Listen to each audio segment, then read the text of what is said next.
Here's a book review of Kirby and Lee. Stuf Said. It came out in 2018 and it's from the brilliant Twomorrow's publishing.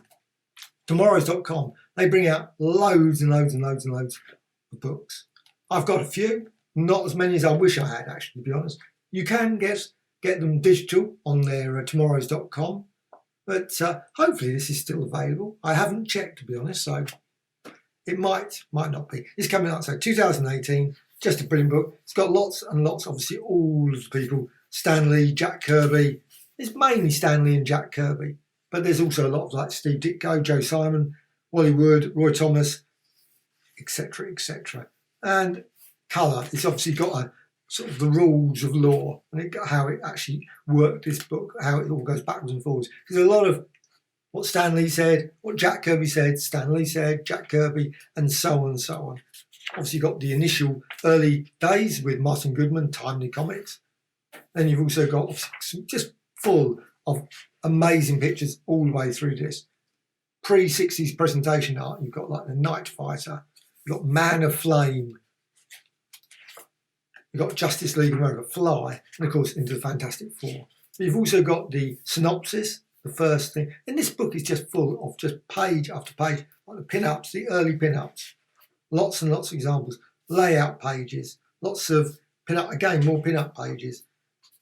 First page of Amazing Fantasy 15.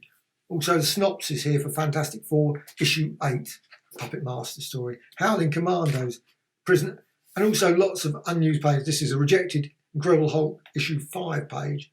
This is, you can see the gap where Kirby tore it in half before tossing it in the trash. Oh well. Anyway, luckily it survived. And I imagine lots of pages went into the trash and every comic book fan would go, oh, why? Just get those. But Steve Ditko, then you've got also unpublished cover here of number, I don't know what issue that was, 20. Issue 20 was Molecule Man. And you've got example after example after example. Lots and lots of like this unused pieces as well. Where, you know, you've just got this, were kept in the Marvel offices for use for new inkers, people coming in to just try out whether they can ink or not. Just beautiful. Now, I would have gone in and tried out. Oh, I'll just have that. I'll have that bit. I mean, wow. Just what an amazing bit of Kirby. That's just awesome. And you've got more, obviously, Ditko. And he just goes backwards. It's chronological.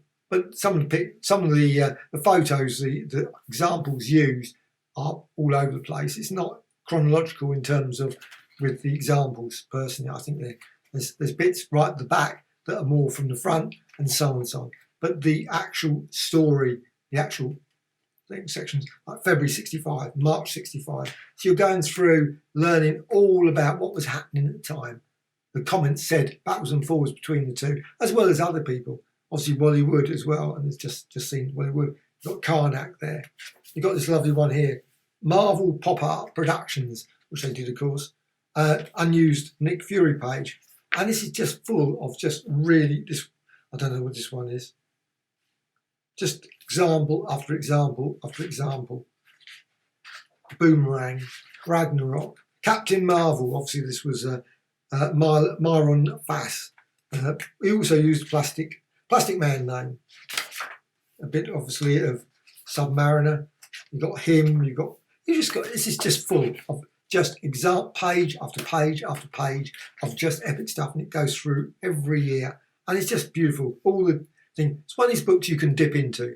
It's not one you know what. I mean, I have actually I've read it all the way through, but I also occasionally pick it up and go, "Oh, that's really good." You start reading the people's opinions at the time, what they were thinking about certain characters. Like here, it's just about Doctor Doom, what they thought about Doctor Doom, and you've got lovely some more.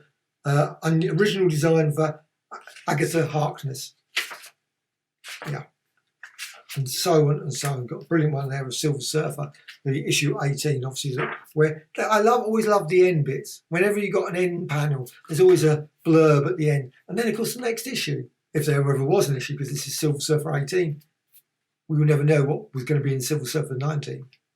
But you've got this lovely the end. Sometimes doesn't always mean next issue is what you get, but it's just, I always love those ones because you think, and then okay, maybe they changed their mind somewhere along the line.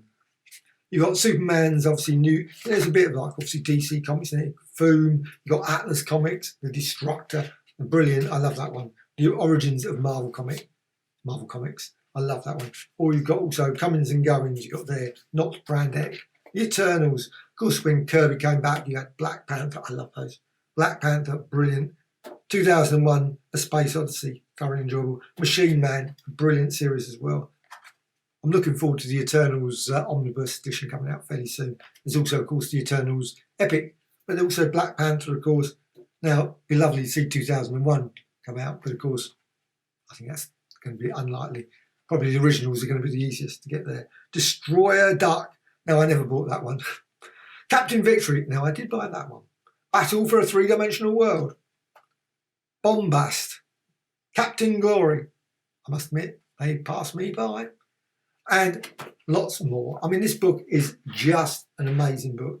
Really thoroughly enjoyable. Complete history of comics from, obviously, American comics, Marvel comics, Kirby and Lee, and, of course, a lot more like Ditko and Wallywood and so on and so on. So, brilliant, brilliant read.